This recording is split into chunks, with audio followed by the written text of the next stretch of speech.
Compuestos metalofarmacéuticos, agentes para diagnosis por imagen y agentes terapéuticos. Este trabajo ha sido realizado por alumnos de cuarto curso de la Facultad de Ciencias Químicas: Mayanker, Daniel, Esteban, Nuria y Marina.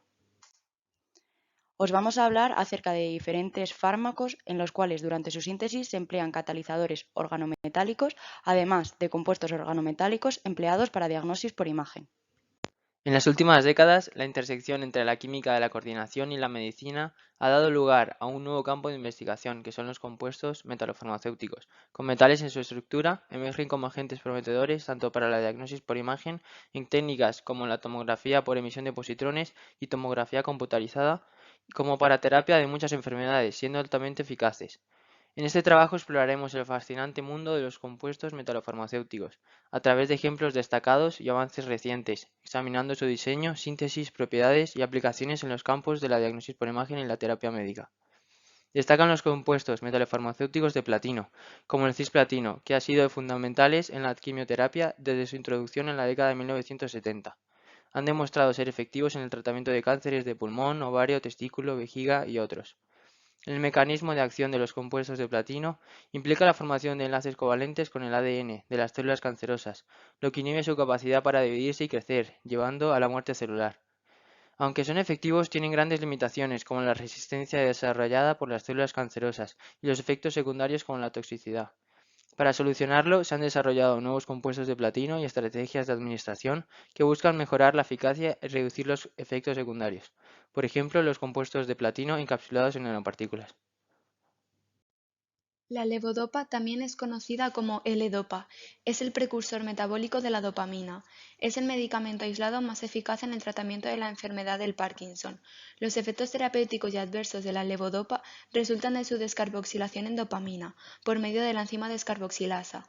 Se administra levodopa en lugar de dopamina porque la dopamina no puede atravesar la barrera hematoencefálica, mientras que la levodopa sí puede atravesarla por transporte facilitado. La síntesis de la levodopa consiste en una primera etapa en la que un precursor de aminoácido sufre una reacción de hidrogenación catalizada por un complejo catiónico de rodio con ligandos DIPAM y 1,5-ciclooctadieno. Se trata de una reacción con elevada enantioselectividad donde se produce una adición de hidrógeno al doble enlace, formando únicamente el enantiómero S. La segunda etapa consiste en una hidrólisis ácida, obteniéndose finalmente el fármaco de interés. A continuación podemos observar el catalizador de rodio, empleado en la hidrogenación asimétrica, así como la estructura de los ligandos DIPAM y COD. En primer lugar, debemos saber que el rodio es un metal de la segunda serie de transición que pertenece al grupo 9. Se empieza estudiando la estructura inicial A, donde el rodio tiene un estado de oxidación +1. Tiene 16 electrones, una geometría plano cuadrada y es una especie reactiva. A continuación se unen los dos átomos de hidrógeno al rodio, dando lugar a la estructura B, donde el rodio pasa a tener un estado de oxidación +3. Se tienen en total 18 electrones y una geometría octaédrica. A este intermedio octaédrico se une la alefina como apto 2 al rodio, obteniéndose la estructura C, con un estado de oxidación +3 del rodio, 18 electrones en total y geometría octaédrica. Por último, el átomo de hidrógeno contiguo al doble enlace se une a este formándose un alcano. Gandotinib es un fármaco dirigido a evitar la mutación JAK2V617F que se produce cuando el aminoácido valina de la posición 617 se sustituye por fenilalanina. Esto se asocia a la leucemia. Por tanto, la JAK2 es una potencial diana terapéutica. Se parte del anillo 1 de piridación sustituida. Tras 2 etapas de síntesis se consigue la formación del compuesto 2. En este existe una posición reactiva señalada en azul, en la que desarrollando la forma resonante se comprueba que presenta una baja densidad electrónica. Gracias al catalizador bis-acetilacetonato de vanadilo se puede producir la reacción sobre esta posición en un solo paso, mientras que la síntesis no catalítica serían 4 pasos más. El proceso comienza con la oxidación del vanadio por parte de la N-óxido de 4-metilmorfolina, la especie 3, dando un catión iminio tras la migración de un hidrógeno del metilo. Rápidamente, el resto oxidado del catalizador sustrae el protón señalado de la molécula 2, haciendo que se ataque al catión iminio, siguiendo un mecanismo de tipo Manich. Finalmente, se recupera la molécula reducida liberándose agua. La especie nombrada como 4 continúa la ruta, eliminando el grupo carbonilo por una reducción con trietilsilano y ácido trifluoracético. El siguiente paso será unir el anillo de pirazol 6 con la especie 5. Para ello se realiza una reacción de acoplamiento carbono-nitrógeno tipo Buchwald-Harwin entre el cloro marcado en azul, que es un buen grupo saliente, y el grupo amino de la molécula 6. El catalizador comercial es el tris-dibencilidena-acetona dipaladio 0. Esta especie es estable, pero los enlaces con las olefinas son algo débiles al no ser bases de Lewis fuertes y tener cierto impedimento. Por tanto, dan reacciones de sustitución rápidas. En este caso es el ligando SANFOS el que produce el desplazamiento. El producto sigue siendo estable, pero al perder el ligando DBA se genera una especie muy reactiva de 14 electrones. Esta inicia el ciclo catalítico con la ruptura del enlace con el cloro resaltado en 5 y la coordinación de ambos fragmentos. El nitrógeno amínico posee 2 electrones desapareados con los que podrá interaccionar con alguna de las posiciones apicales del complejo plano cuadrado. La presencia de los iones hidroxilos, que son bases fuertes, hace que el sistema evolucione por abstracción de un protón de la amina, desplazándose los 2 electrones del enlace hacia el metal y haciendo salir al cloro. Por último, se produce la reducción a paladio 0 y se genera la especie 7. La última etapa para la obtención del inhibidor gandotinib es la eliminación del isopropilo mediante la calefacción en medio ácido. El fármaco Taxol es un importante agente antitumoral en el tratamiento del cáncer, sobre todo de ovarios y próstata.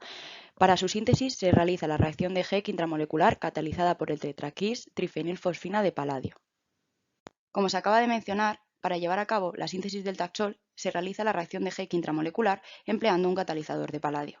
El paladio es un elemento de transición que posee 10 electrones en su capa de valencia, por lo que necesita coordinarse con ligandos para formar un complejo estable. Los complejos de paladio utilizados como catalizadores son de dos tipos, de paladio 2 y paladio 0. Los complejos de paladio 2 son más estables que los de paladio 0, por lo que aquellas reacciones que requieran en el metal en este estado de oxidación para iniciar el proceso catalítico se debe crear el complejo activo in situ. Para ello se reduce el paladio 2 con borhidruro sódico.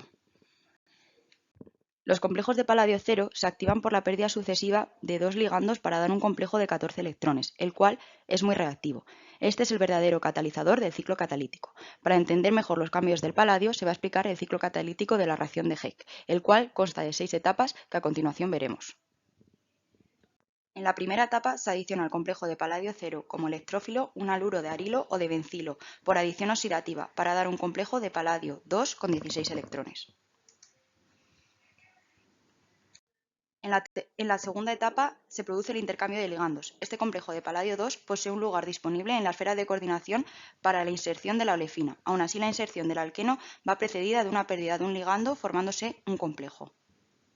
En la tercera etapa, el complejo pi evoluciona a través de un estado de transición de 4 centros, mediante un proceso de sin-carbopaladación, ya que la olefina se inserta en el enlace sigma R1 paladio, situándose la cadena R1 y el paladio en configuración sin.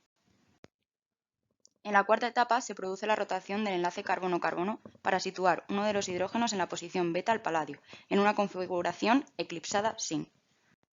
En la quinta etapa, la geometría del complejo de paladio permite la eliminación de hidruro de paladio y formación de la nueva olefina, mediante un proceso denominado sin deshidropaladación. Por último, se regenera el complejo activo de paladio 0 por tratamiento básico del hidruro de paladio mediante una eliminación reductiva. Simeprovir es un fármaco antiviral de acción directa para el tratamiento de la hepatitis C, aprobado por la FDA. Actúa inhibiendo la serina proteasa NS3-4A del virus, que es esencial para su replicación. En los múltiples pasos que componen la síntesis nos fijamos en el penúltimo de ellos, en el cual el éter, formado previamente, se cicla mediante una metátesis de olefinas catalizada por el catalizador de Grubbs de primera generación. La estructura de este catalizador es de tipo pirámide de base cuadrada con los 5 ligandos alrededor del átomo de rutenio 2, como podemos ver. 2 de ellos son cloruros, los otros 2 son triciclohexilfosfinas y el otro es un carbeno heterocíclico. Pero esta no es la única estructura, ya que las modificaciones posteriores dieron lugar a los catalizadores de segunda y tercera generación. Todos ellos actúan en reacciones RCM.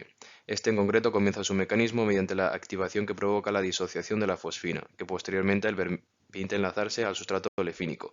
Son múltiples las aplicaciones en química tanto orgánica como inorgánica, con especial relevancia en la síntesis de polímeros y la nanoquímica.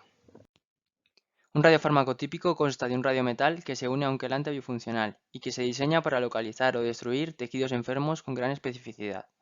Existen diferentes modalidades como la tomografía computarizada por emisión monofotónica, que se utiliza para obtener imágenes tridimensionales del interior del cuerpo.